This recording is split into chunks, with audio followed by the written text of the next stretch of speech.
the TWSN YouTube channel. I'm Shaun Chornobroff here with Christian Block, and as we were talking about before we got on here, we do a lot of great content here at TWSN. We have all the live shows, we have great UFC content, great NFL, great basketball, great content all around.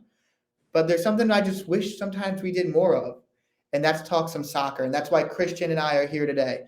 Before we get into anything, as you see at the bottom, we're talking U.S. men's national team soccer. We'll be previewing the Saturday's game against Netherlands, as well as kind of giving our impressions of the first few games that we've seen here. Remember to subscribe to the TWSN YouTube channel. Me and Christian do some U.S. soccer content every now and then. And like I said, amazing content top to bottom. So we've been growing quick. Join the hype train and subscribe here and get, great, amazing content from honestly a lot of amazing growing creators. So with that said, through 3 games, the U.S. men's national team made it out of Group B. Started with a tie against Wales, which honestly should have been a win, but an 82nd minute penalty kind of crossed that one out. A really good tie against England, a squad who was considered to be much better, much better on paper, and really just honestly talent level, they were a supreme squad. But the United States comes out with a 0-0 draw after playing honestly some of the best 90 minutes of soccer that's been played over the past 5 years in the United States. And in its biggest game in nearly a decade, the U.S. beat Iran 1-0 to make it out of Group B and now finds themselves in a round of 16 matchup with a very mighty, very dominant Dutch squad over the first 3 games of the World Cup. So before we get into the Netherlands, before we get into Cody Gakpo and all that and everything that we could do there, let's talk about the United States of America, the Stars and Stripes. Christian, what was your impression of the first 3 games? Yeah, I think the biggest takeaway for me is how dominant we were in the first half of each of those 3 matches. Against Wales, we dominated possession. We had a lot of chances, got the goal at the end of that first half. Didn't look as dominant in the second half. Really weren't able to adjust to Kiefer Moore coming into that game and adjusting how the way Wales wanted to play. Second game, very dominant. We controlled the game against England. I thought we deserved 3 points more than they did. Obviously, it ended up as a draw, which was probably a deserved result. And then, like you just mentioned, biggest game in 8 years, a game where they needed to get 3 points. They knew they needed 3 points, and Iran was going to sit back.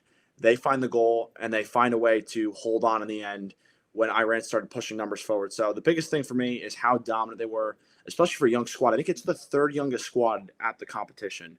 So kudos to them, because that's tough to do. Only one player coming into this tournament had ever played in a World Cup, and it was DeAndre Yedlin, who has yet to feature. So credit to these guys, because this is an incredible start for them. But there's certainly more for the taking, which comes to Saturday, which is going to be a great match. But what do you think from the 3 games so far? I agree with pretty much everything you said. First half of every single game was completely dominant. Wales, you get the goal from Weah in the mid to late part of the first half. England, Greg Berhalter surprised everyone with that 4-4-2. And I thought Gareth Southgate kind of managed a somewhat complacent game. He went in there and said, I'm more talented. I've got all these, shining jewel, young developing players. I got Harry Kane up top. And he said, my talent's going to beat yours. And Greg Berhalter did the job of a manager, and he pulled some surprises out. He altered the formation. And from that trio in the midfield, Adams, McKinney, and Musa, they were just a unit. McKinney played maybe some of the best soccer I've seen him play in a long time, and in the moment that mattered most, in a more of a almost winger role than compared to his normal 8 role. And then in the 3rd game, once again, it was Iran. It was the biggest game, and they won. And my interpretation has been the players that you needed to step up as we enter what I'm considering to be a golden generation of American soccer, what I'm expecting to be the generation, the guys who I expected to be leaders, Tyler Adams, Weston McKennie, Christian Pulisic, honestly, even Sergiño Dest in moments, even if he hasn't been a complete superstar. The guys who the United States will be relying on for the next 5 to 10 years, those guys who aren't quite in their prime but entering it, I could point to moments where they've all stepped up. That's been my biggest takeaway. I said it every time we've talked. I said it on past videos and articles I've written. It's about 26. That's going to be the golden year, but we're still in 2022 right now. What I'm seeing in 2022 and what I'm seeing over those first 3 games is a team that plays with a lot of heart, which is something that the United States have been criticized over the past few years of losing, and a team that on any given day is willing to compete with anyone and is unafraid and unintimidated of any opponent. Yeah, I wanted to mention, too, before we quickly move on, Weston McKennie went from game 1 where he didn't really impact it that much against Wales to, like you mentioned, Greg Berhalter goes to a 4-4-2. He finds himself playing more of a right mid position almost at times and he was dominant in that game when he was on the field. And he's coming into this tournament injured. He wasn't fully fit.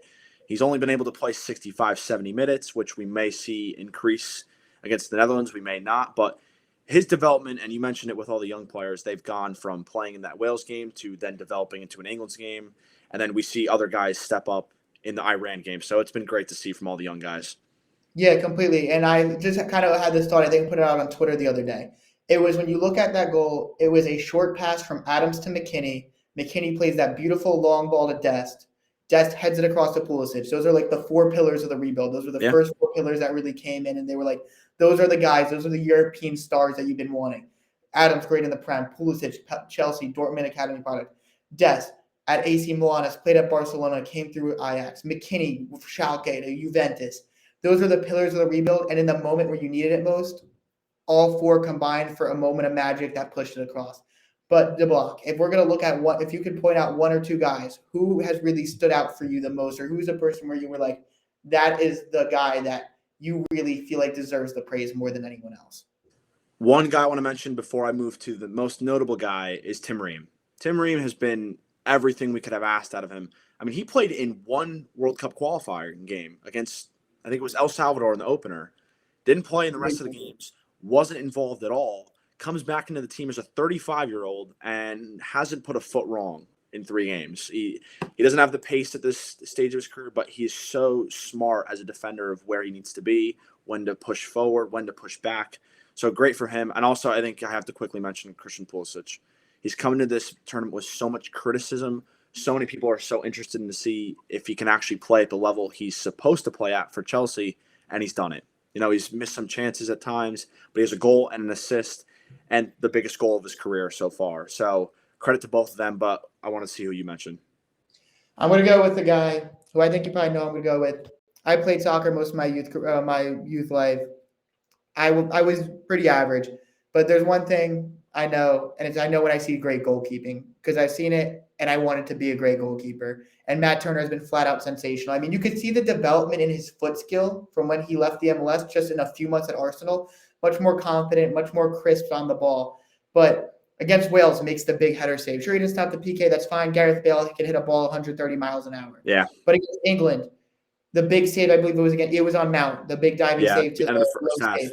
And he was completely stable. He's confident on every 50-50 ball. He was stable against Iran, even if he didn't have to face much. In those moments late in the game, I never thought he'd waver. There was probably 2 years worth of controversy over who should be the number one for the United States, Matt Turner or Zach Steffen. I'm wondering why it was ever a controversy right now. Yeah. I know Steffen had his moments, but wow, oh wow, has Matt Turner been absolutely sensational. It's been amazing to watch. And the United States has prided itself on a great lineage of goalkeepers. Even before Howard, you go guys like Miola, you go guys like Keller, even Brad Friedel had a very nice long career in the Premier League. Matt Turner's next in line. He's been absolutely sensational. But, we've already talked for 8.5 minutes, hyped up this team. Played maybe their toughest opponent yet. Netherlands, 7 points in 3 games. Cody Kakpo has been the player of the first round. Absolutely sensational. What are the keys for this one? What is your prediction? So I think to start, we are going to see a very different team from the 3 we've seen so far. They're going to play with a 3-5-2, it looks like, maybe a 3-4-1-2. Could really depend on how Louis van Gaal wants to play. But Cody Gakpo, like you mentioned before, the danger man for this team, has 3 goals. He's 23 years old. He's been playing well at club level. He's now doing it on the biggest stage. Him and Memphis Depay, I'm interested to see what their link-up play is going to look like. Depay's been out with injury at Barcelona. He's come back into the team, made a start against, I believe it was Qatar in their final match. He didn't start the first 2 games. So I'm interested to see how those 2 link up. But they're great defensively. They have players in the midfield that are very dangerous. We've mentioned Frankie de Jong in the past as a guy who's one of the best in the world. But for me, in terms of keys, they have to dominate the midfield, which they've done in 3 games so far. So can they do it again?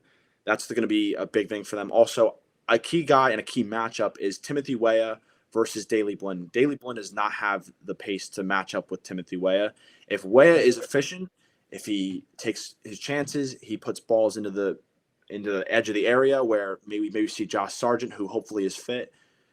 That's going to be a key matchup for me, because if Weah is dominant and can play really efficient and take advantage of his pace, that's going to be something that really helps us not only through 90 minutes, but if it gets to extra time, same thing there. So he's going to be a key matchup for me. What do you think? I think I agree with you with looking at the wing, but I'm honestly, so if the United States is going to win, they can't lose the game in transition. That is kind of what I'm worried about right now. Because, Anthony Robinson loves to get up the field and he can fly. Same thing with Serginho Dest, who's actually born in the Netherlands, shows the United States over the Dutch. But Yeah. they can both fly up the field. But I'm worried that when they fly up the field, the U.S. might get caught on that counter. That's my worry. So you can't get caught in transition. You're going to need Tim Ream, and if it's Cameron Carter-Vickers or Walker Zimmerman, whoever gets that other second spot, you're going to need them to be stable, completely smart, and on their game. You're going to need Tyler Adams to be exactly who Tyler Adams was in the first 3 games so far, and that is an absolutely sensational defensive stalwart. That is what you're going to need. You're going to need to play tough, gritty, honestly, classic American soccer because you're not as technically sound as this team. But if you outwork them, you take it to them. You can make this game extra times. You can make it ugly, and you can really come out of here potentially with a win. But it's not going to come easy, and who's going to provide that moment of magic? Pulisic has a goal and an assist. Are you going to turn to Giovanni Reina? Because that's where I think this game gets won and lost for Greg Berhalter. It doesn't get won or lost in the substitutes.